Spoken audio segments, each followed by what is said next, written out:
Hey MW, I'm Melissa. And I'm Stephanie Carcache, and we're two sisters and the founders of Millennial Women. And your host of Millennial Women Talk. Our guest today, Sage Grazer, is passionate about facilitating the healing process through understanding the interplay of environmental, psychological, and biological factors, as well as strengthening the mind-body connection. She is the co-founder and chief clinical officer of Frame, a mental wellness platform that aims to make therapy more accessible by offering free digital discussions and therapy matching services.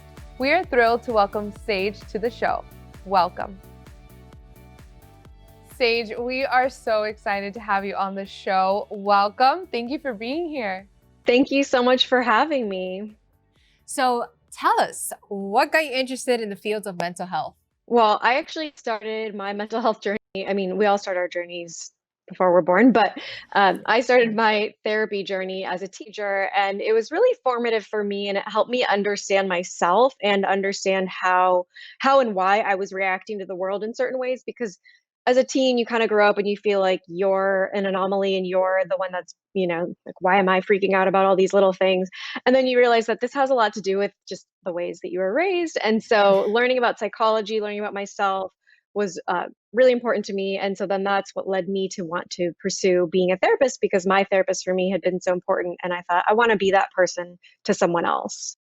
Yeah, I love that. That's so sweet. I do see, like, in our generation, like we do have more of these struggles, and we're more prone to like feeling very negative about our own personal journeys. And I love that you were curious about yours, but a lot of us, like we hear it a lot within our community, this whole societal pressure, right? Of like, where am I supposed to be in life and what am I supposed to do, right? That's the big and why haven't one. I arrived at X? Exactly. Yeah. Like, how have you in your own personal journey, and also how do you help your clients in just accepting, our own unique purpose and own rhythm in this life? It's a great question. It's something that's always a work in progress. But it's important to yourself that these ideas of, where we're supposed to be, or how things are supposed to be, or where I should be at 30, or, where I should be when I was 25, that these are all things that we've created in our own minds based on our own thoughts, the way we were raised, our society, our culture. And so because they're self-imposed, we can also modify them and make them our own. So to adjust that and recognize that we don't have control over the world, for this year has really set that precedent where, again, a lot of people had different ideas of what this past 2020 was going to look like for themselves. You have to adapt and be able to say, okay, well, maybe I don't have that house and job that I thought I was going to have when I was at this point, but how can I be okay with where I'm at now? And also still, like, I'm still striving for more and I'm still learning and I still want to grow. Being okay with where you are doesn't mean that you don't want to move forward.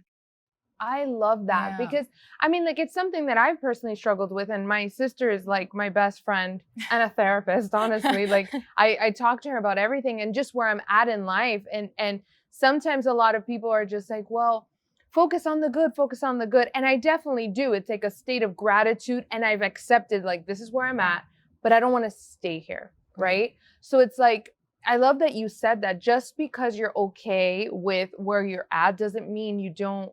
That you'll stay there. Right. That you can still strive. Like, how do you balance that in the sense of, like, how do you have self-compassion for yourself and still be able to, push yourself as well and be like, well, you got to get going. So, like, I have love and respect for you, but you got to get going. Like, how do you handle that? It's also a great question. Finding that balance, what I often encourage people to do is to ask themselves, is this helpful or harmful when it comes to certain thoughts that they're having? Because you might have a thought like, this is where I should be, or this is what, a 30-year-old supposed to look like, or a 35-year-old, or whatever it is, this is what it's supposed to look like. And if you're holding yourself to these thoughts and you're saying, kind of beating yourself up, or you're comparing yourself to maybe your peers and saying, they have this job, or again, they're at this point in their career, or they're having kids and I'm not having kids yet. ask yourself, are these helpful or harmful thoughts? Are these thoughts actually motivating me to grow and motivating me to go out and get that job or to ask for that promotion? Or are they just demoralizing and making me feel actually just more stuck in where I'm at rather than actually motivating and moving you forward? So good. Is it helpful or harmful? Yeah. Love that. That's so important, right? Because I think we do have to kind of like distinguish the two. And another thing like FOMO, right? Which is like a very a popular word around. Yeah. And I feel like in a lot of ways, even during this year, yes, the majority of people have suffered a lot this year. You still see those people still kind of living pretty good. They're not traveling, but they're pretty good. Do you think that people looking at others, right? Or just FOMO in general, especially on social media, do you think that that affects our mental health in like a big way? Or how do you think that FOMO affects our mental health? I think that FOMO is actually, as silly as it sounds, is such a huge factor for our mental health because if you think about what FOMO really is, it's the fear. It's a fear-based situation. It's a fear of missing out. And it's often in part a fear that we're being left behind or that we're going to be left out of our group, our friend group or our social group or our family group or whatever it is. So it's a fear-based experience, which is very primal and can be very activating. And so I think that it's a huge issue. It's another kind of helpful, harmful situation where, okay, if scrolling through social media and seeing your friends' versions of whatever their traveling looks like, because again, we don't really know what it's like. But if that's helpful for you because you like feeling like you're seeing their life and you feel included, great. But if that again feels more harmful, where you're finding yourself putting yourself down, comparing yourself, feeling like, oh, I'm not having as much fun as they are, I'm not doing this kind of, banana bread baking adventure that they are. Right? Like, is this help move me forward or is this putting me down? Right. Oh my gosh. God, the banana bread. Listen, I didn't even try it because I was like, it's just too much. Even watching it was too much. I was like, I just can't. I don't even want to try myself. So funny. I want to talk a bit about trauma because I feel like it is a common word that we hear within our generation. And some things that people don't know of what we heard is that sometimes trauma isn't necessarily a huge event, but you could still have experienced trauma. Can you help us understand what trauma is? Absolutely. Like you said, it's a word that gets thrown around a lot, but trauma occurs when our ability, whether it's like physically or psychologically, our capacity to cope is overwhelmed by a threat. And that threat could be a perceived threat or it could be a real threat to our safety. And so when that happens, when we get overwhelmed in that way, we react in a different way. We become activated. We don't use our logical brain. We go to a primitive survival state. And then also our memories are stored in a different way than they are normally because we're not able to have that same kind of rational mind. And so that's why when people have traumatic experiences, they often feel like they're reliving it maybe, in that moment over and over and over, even though maybe it happened 10 years ago, because it was stored in a different way within their brain's memory system. I mean, it's something that it always crosses my mind. For example, like our grandfather, and he's from an older generation, and he experienced very traumatic events. So he became an orphan at a very young age. His parents died when he was young. He fled communist Cuba. I mean, massive traumatic events, happened in his life. But yet he never mentioned to us, and nor to our family, because I've always asked this to my mom, he never mentioned the word depression or that he was depressed or anxious. It was always like he was on the go, like we always remember him as being a person that never really sat still. And it made me wonder, was that a coping mechanism for him? Or why is our generation more prone to like these, traumatic events affecting us so much to the point that we daily suffer from depression and anxiety and vocalize that, to whereas older generations, maybe they just had different coping mechanisms? I think that's a great point that you bring up, and that generationally, there are different norms in terms of what we talk about and what we don't talk about. So I think what working in part for our generation is that more people are aware of their trauma and they're more willing to address it. Whereas some older generations experienced very serious traumas, like you described, Right. but they may not be willing to even identify them or acknowledge them as traumas. It's not uncommon that I work with clients and I'll ask them, have you ever experienced trauma, in this initial kind of intake process? And they'll say no. And then we get into it and we're talking about it. And then they describe, some very intense traumatic experiences or things like you just described where that they don't even, Right. So I think that people deal with it in different ways. And that part of the issue is that if you address the trauma, you do enact the trauma, so if you don't verbalize it, you don't understand it, you don't process it, you don't heal from it, it's still going to be there with you. It's just going to come out in different ways, and it may come out in harmful ways, or it might come out in ways that seem productive, like keep yourself busy all the time, Right. to avoid feeling a certain way. Yeah. I mean, do you think it's important that we address it as individuals? Like, is it something that we could do like the older generation and just kind of, I don't want to say forget it, but just keep going? Do you think that we all should face it? I do think we should, because that when we don't face it, we face a lot of harsh consequences for that come out as, possibly self-destructive behaviors or things that are really harmful or destructive to your relationships with people that are important to you in your life, and can present as real barriers to living up to your potential and having meaningful relationships with your partner, with your family, with your friends, with your coworkers. Yes. Yeah. What is kind of like there's like these 3 F's, right? So it's like fight, flight, and freeze. And I think that that's really important to talk about, because a lot of people don't know what their initial instinctual response is. Can you explain to us the 3 F's? Absolutely. So the 3 F's, like you said, fight, flight, and freeze, they represent our response to a threat. It's our stress response. And there's actually a 4th option, which unfortunately doesn't start with an F, but it's collapse or shut down. Okay. So we I didn't know have, this. we go to these when we're exposed to a threat.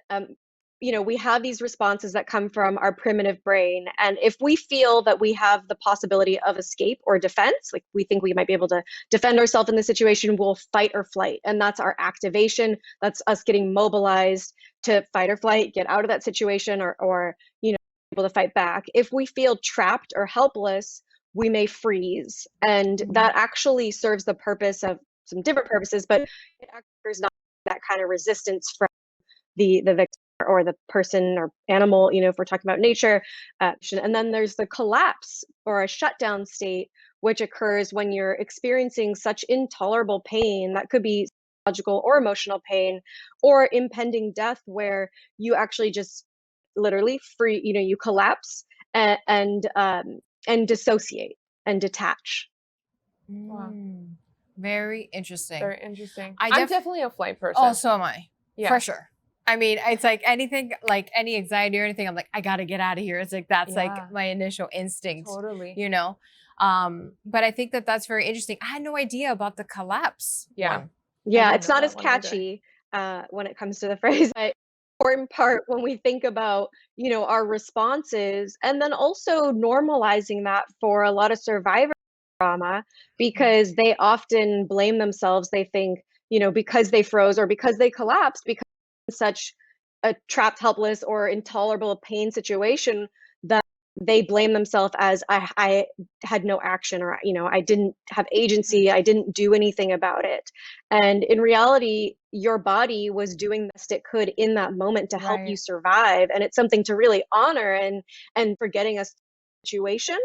But then this is why also needing to address your trauma, because you might get stuck in that. And, that activation, whether if you're in that mobilization, you're a fight or flight person, right? If you get stuck there, you tend to get into kind of an anxious trend or hypervigilance. And if you get stuck in one of the other, if a freeze or a collapse, you can get stuck in more a depressive and catatonic state, where you're non-responsive to the world around you. You don't connect with others. And so again, if you don't address those underlying traumas, you might be living in those states or dropping into them because of different triggers you experience throughout the day, or different experiences that you're not even realizing. Is that something that we can alter? So like, I know are we born this way? In certain situations, like flight is definitely the right way to respond, right? If there is a right or wrong, right? But is it that is that something that you can, I don't even want to say fix, but like change within yourself? If you know that you have a certain, like a freeze response, and you want to be more proactive when it comes to times that are very, very, conflicting. Right. Is that something that you can get, that you can make happen, like completely change your response system? Yeah, you can learn to change your response system. And the way that you would want to learn to change your response system is not to necessarily change one of those stress responses, saying I'm going to go from being a freeze person to being a fight person, Right. but being able to go primitive brain, reptilian brain state of that kind of reactivity, because that's when we're not making these decisions that are conscious. We get into those automatic responses that are just based for our survival. But what you want to be ideally is to be able to respond instead of feeling maybe triggered, to go to one of those states, to be able to respond from a rational, logical, prefrontal cortex type place, Right. where you're making decisions based on the situation, and not making decisions based on your fear-based instincts and your reactivity. Right. So good. I love that. That's really actually super interesting. I want to talk to you about the ego because ego has like such a bad reputation. And I would love to know from your perspective, is it as bad as we think it is? I think, like you said, ego has a bad reputation. Ego means something different to a lot of people, but I think that people often have a negative association. They kind of associate the ego with narcissism or being self-absorbed or selfish.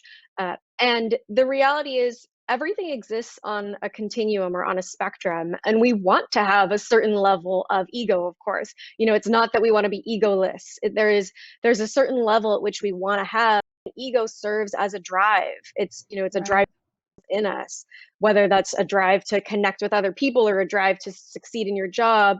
But if you leave it unchecked, it might be a drive that then puts you in this tunnel vision, and you maybe neglect other parts of your life. So how should we be like approaching, you have mentioned something like the narcissistic way, right? Which is like what ego is associated to. So like, what's like, I guess my question is, what's like the healthy way of like, feeding your ego, if that even exists? The healthy way of feeding your ego, I think, would look more like self-care and self-love, self-compassion. And that's not necessarily, just saying that you are, not saying that you're, the best at everything in the world, right? But giving yourself the credit that you deserve for whatever it is that you are doing. I think a lot of people struggle with accepting or receiving compliments or receiving positive regard, because they don't hold that for themselves. So if they don't believe it for themselves, no matter how many times you tell them you did so great on that podcast, or no matter how many times you tell them, if they don't believe it themselves, they're not going to internalize that. And so that self-care, that self-compassion needs to be there in order to receive and give. Right.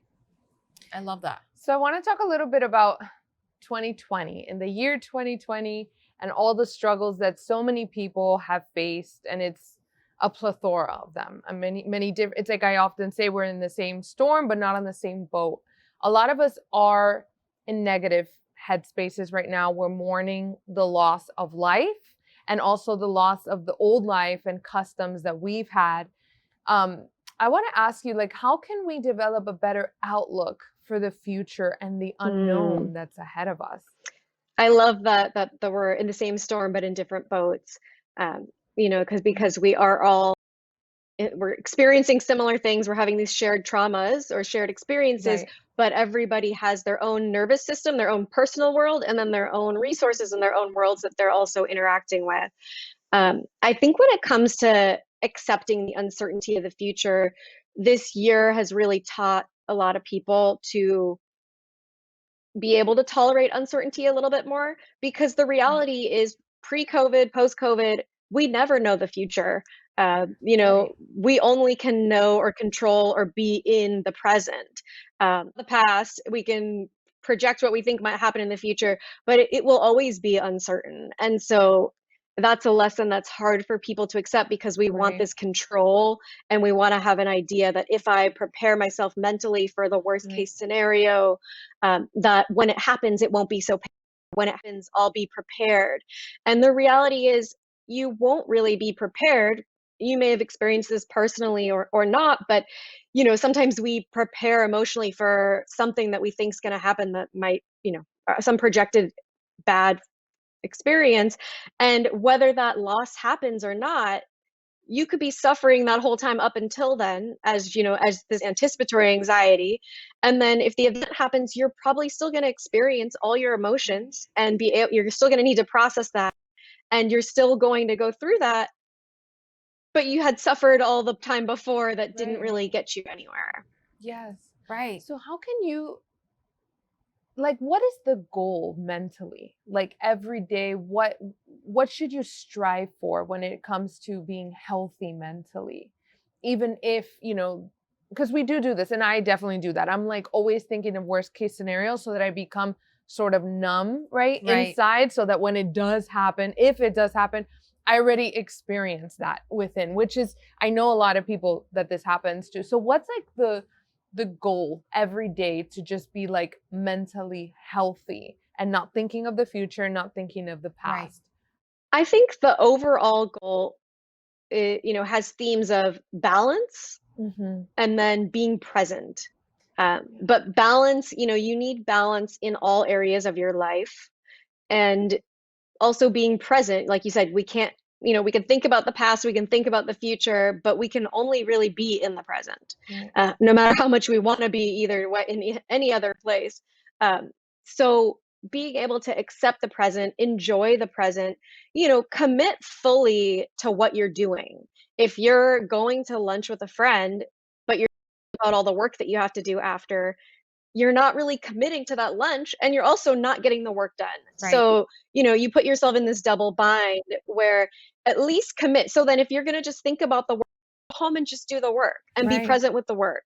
But if you're going to go to lunch or you're going to do something, be present with it.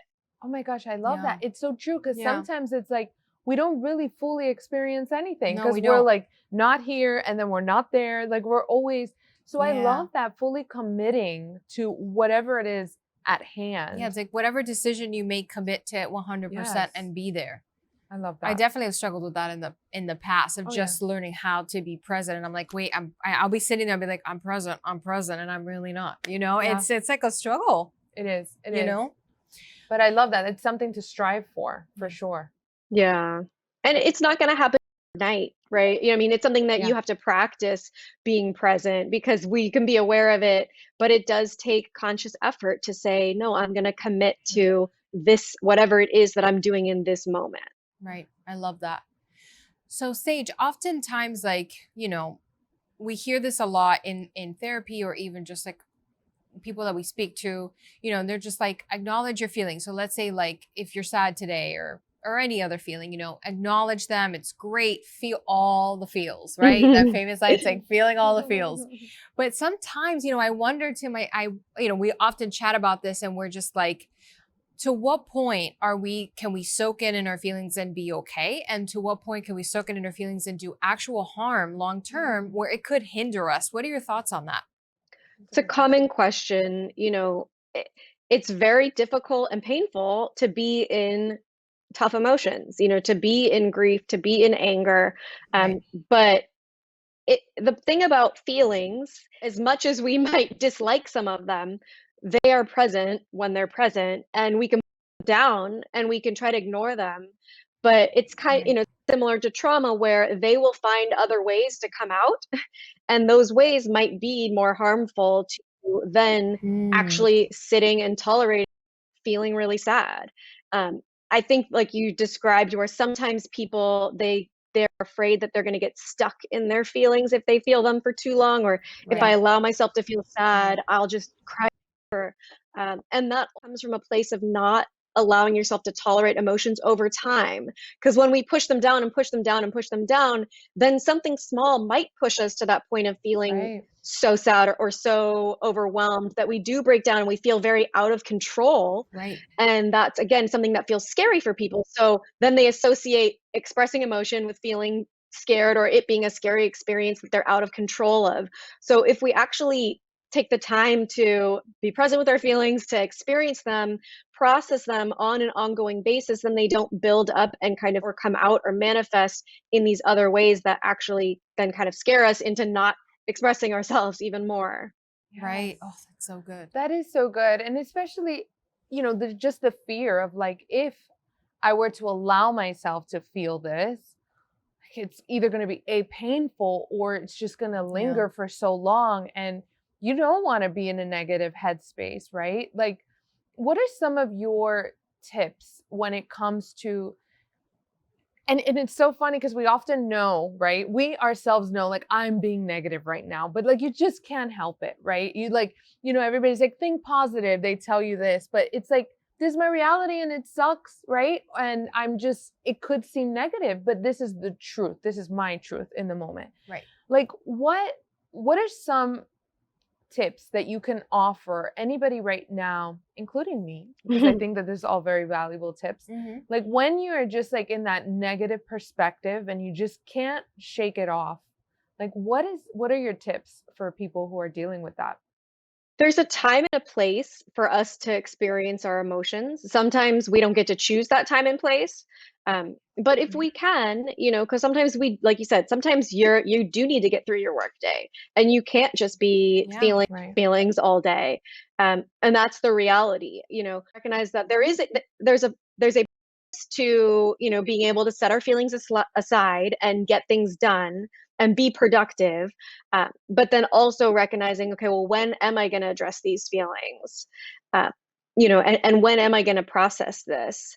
I think another part of it is being able to, again, tolerate the discomfort and learning that it will pass. Feelings are temporary. Right.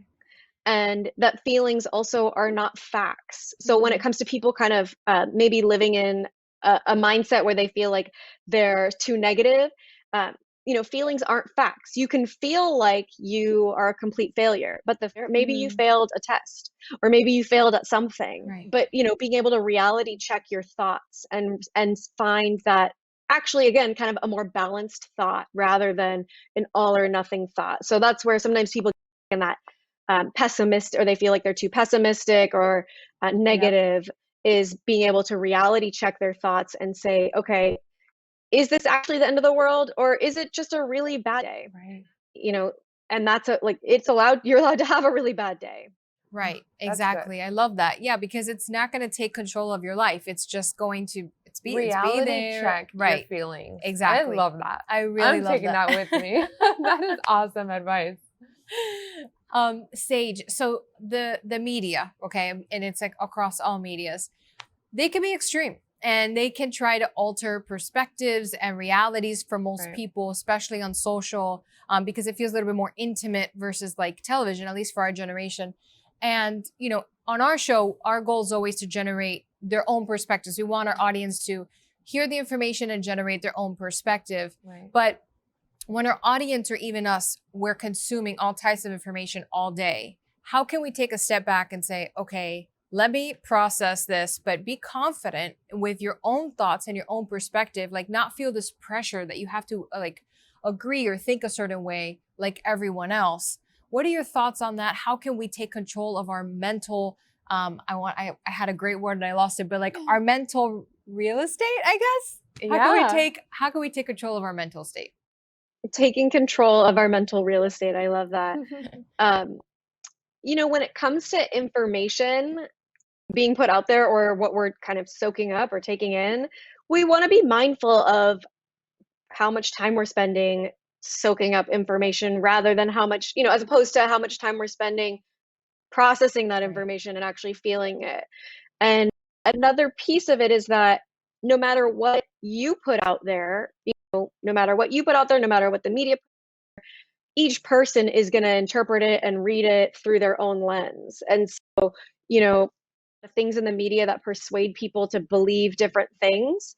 But at the same time, everyone is going to interpret it on their own nervous system's level. And it's kind of like, I see it like a piece of art. Maybe you make a painting and you put it up on the wall, and every person that looks at it is going to see something different, and you have no control over that part. Right. But you can control what you put out there and how you process it, but you can't control what other people are going to do with that information. Yeah. I love that. It's like a piece of art, and it's so true, right? Because sometimes we all stand in front of the same painting and we're just like, I don't get it. Or some people are like, I see it. It's right. Very interesting, right? The human mind, how it's sort of like, I don't know, how it processes. Because we see it through our own lens, our own experiences. Exactly. When it comes to art, I fully understand it. When it comes to media, I definitely think that they're trying to persuade us into one realm. And, for me at least, I've just been on this mission of like protecting my mind, right? Because I do. And I'm so curious to know like your professional thoughts on just because like I had a relationship in my past that I was completely gaslighted, and I didn't know until I started researching it. And now that I understood gaslighting, every time I look at the media, I'm like, they're gaslighting. So but again, I'm not a professional in mental health. So I would love to know your thoughts in the sense of like the media and where they're at as far as, gaslighting and manipulation and all of that. What are your professional mental health thoughts on this? I encourage people to really be mindful of their media consumption and think about, there are people that kind of check the news all day, every hour or every 30 minutes or even more than that. There's people that check the media all day. And so thinking about what purpose is this serving? Am I checking this because I actually need to know this information that's going to change what I'm going to do in this hour? Or am I checking this for another reason? Maybe because I'm anxious, maybe because I'm avoiding something else. So, then being able to acknowledge, okay, I need to actually deal with these other things. But then saying, okay, what do I actually need? If I just need the information that's going to help me understand, feel informed about where my city's at or what I need to know about, the news, then usually like less than 2 hours, I'd say like 30 minutes in the morning, 30 minutes in the evening will cover it. So, just kind of checking that part of it. Yeah. It's funny. I did that timer thing on my phone with social media, and it freaked. One time it told me how much, I don't want to tell you how long I spent there. What, 8 hours? It was like a ridiculous number. And it's funny because you go throughout the day and I was like, well, I wasn't sitting down for 8 hours looking at social. But when I look at the day, right, from the moment I got up to the moment I went to sleep, it's not good, right? You kind of, you need to take that moment to actually be in your own reality, right? Because I felt like that happened to me. I was like, the phone, the TV, that's not my reality. I'm going to consume it. I'm going to understand it, but I have to be present.